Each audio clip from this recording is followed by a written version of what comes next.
E a gente segue com mais informações porque o Conselho Nacional de Justiça aplicou pena de censura à juíza Regiane Toné dos Santos, do Tribunal de Justiça do Paraná. Entre 2017 e 2018, a magistrada publicou nas redes sociais críticas ao PT e ao STF. A juíza chamou Lula de corrupto e criticou a presidente do PT, Gleisi Hoffmann. O processo administrativo foi aberto a pedido do PT. O CNJ usou como parâmetro uma resolução de 2019 que estabelece regras para uso das redes sociais. Ana, em defesa da juíza, a própria Associação dos Magistrados Brasileiros chegou a dizer que as publicações foram feitas antes dessa resolução de 2019, mas parece que não adiantou muito, né? A questão acho que não é nem essa mais, a questão é que resolução, que leis, que Constituição. Nós estamos sob um estado de exceção. Não existe mais uma democracia no Brasil, não existe mais uma república sequer no Brasil, porque não existe uma Constituição, não existe leis que estão orientando a nação, não existe mais um Congresso que possa falar, um parlamento que possa falar, parlamentares estão sendo calados, o direito de representação está sendo cancelado. Então, que resolução? Eles podem simplesmente, não adianta ninguém se embasar na resolução X ou na lei Y ou na Constituição, porque não existe mais isso. Nós temos ministros do Supremo Tribunal Federal, da nossa Corte Suprema, que deveria proteger e aplicar a nossa Constituição, mentindo, dizendo que o povo queria volta à cédula de papel. Mentira! Nós temos ministra do Supremo Tribunal Federal apoiando e colocando sua digital na censura, dizendo que é inconstitucional a censura, mas nós vamos aplicar assim mesmo. É cláusula pétrea na nossa Constituição, ter a liberdade de expressão, mas nós vamos rasgar assim mesmo, nós vamos censurar assim mesmo. Nós temos ministros do Supremo Tribunal Federal chamando o 7 de setembro de fascismo. Amanhã vamos ver o tamanho do fascismo. Brasileiros de bem, classe baixa, classe média, classe alta, idosos, crianças, jovens, famílias, vestidos de verde e amarelo, cantando hino, enaltecendo a nossa bandeira. Isso é o fascismo para o ministro do Supremo Tribunal Federal, sem contar as inúmeras, são centenas de interferência do Supremo Tribunal Federal no Executivo e no Judiciário e no Legislativo. Um parlamentar foi preso de ofício.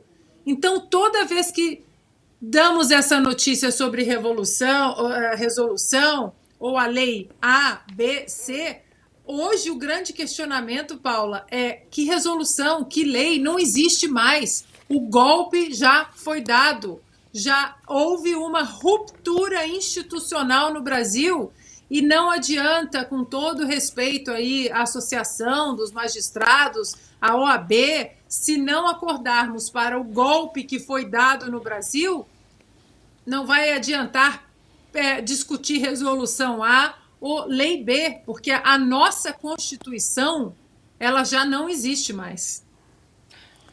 Augusto? Olha, falar do Alexandre de Moraes, dos ministros do Supremo, do TSE,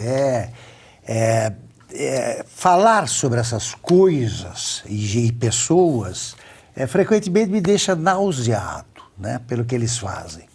Só que nós somos obrigados a falar. Eles se impuseram como tema, como assunto ao país, pelo menos aos jornalistas que veem as coisas como as coisas são. Nós vamos falar disso mais extensivamente ao comentar o caso da Bia Kicis e outras decisões, mas é o seguinte, só antecipando, né, a linha de raciocínio aí que eu tenho seguido.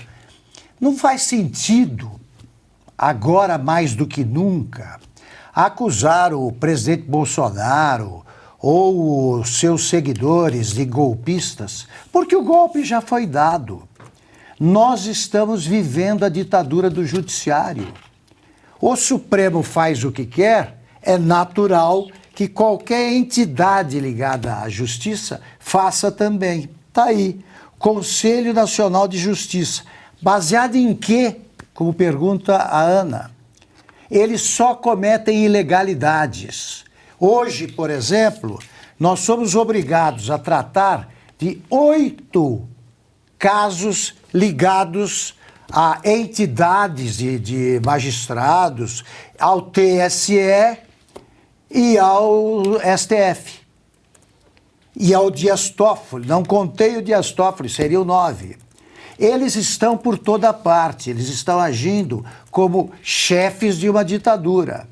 E tem os chefetes, espalhados por entidades ou por instâncias menores. Agora, é claro que eles dão palpite em tudo. Nós mostraremos isso, né, com o caso da Bia Kicis, porque é a chegada não, é o avanço deles em direção ao autoritarismo mais agudo no legislativo. Depois de eles praticamente imobilizarem o executivo mais de uma vez, agora é o outro poder. Se um poder se considera mais igual que os outros, quando a Constituição diz que são poderes iguais e devem trabalhar em harmonia, o que se tem é uma ditadura. Nenhum exagero, o golpe já foi dado. Fiuza, sua análise, mais um exemplo aí de censura agora praticado pelo CNJ, né? Eles estão gostando, né? Eles estão... Estamos sem o áudio. Estão muito à vontade. Agora. Hein? Desculpa. Pode seguir. Eles estão muito à vontade, porque todas as exorbitâncias foram aceitas, foram toleradas. Então, o CNJ, quem é o CNJ? Né? Conselho Nacional de Justiça. Me mostrem uma medida do CNJ quando o Ministério Público mostrou que o ministro Alexandre de Moraes estava jogando fora das 4 linhas, ao macular o sistema acusatório brasileiro, ao ignorar uma recomendação do Ministério Público de arquivamento de um inquérito. Isso foi manifestado pela Vice-Procuradoria-Geral da República, diretamente em relação à conduta deste ministro do Supremo Tribunal Federal. O Conselho Nacional de Justiça é para quê? Não é para zelar aí pela... Ou é um penduricalho? Eu acho que é mais para um penduricalho. Né? Porque assim, se a gente visse no CNJ, você vai criar instituições e supra-instituições indefinidamente se você não tiver a boa-fé como seu guia. Com a má-fé não adianta você criar 30 conselhos e sobreconselhos. Né? Cada um vai ser um cabide, cada um vai ser um anexo de interesses particulares. Provem o contrário. Como é que você tem um judiciário que precisa de um Conselho Nacional de Justiça? Então seria para uma revisão, não é isso? Você criou uma supra-instituição para rever abusos, desvios, né? Problemas de decoro. Onde é que está isso nesse momento? Onde é que está isso nesse momento? A Suprema Corte pintando e bordando com a cara do brasileiro. Pintando e bordando. Um processo eleitoral imundo. Imundo do princípio ao fim. Não respondem sobre nada, sobre absolutamente nada. Não responde a partido político. Saem multando, saem intimidando todo mundo. Não tem absolutamente nenhuma...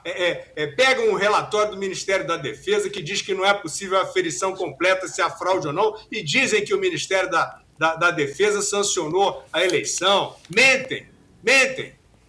Cadê o Conselho Nacional de Justiça? Ele é cúmplice disso tudo. Isso, olha, senhoras e senhores, isso tudo vai ser revelado. Os de boa fé já sabem que aquele perdeu o mané, né? Aquela zombaria com a cara da população brasileira.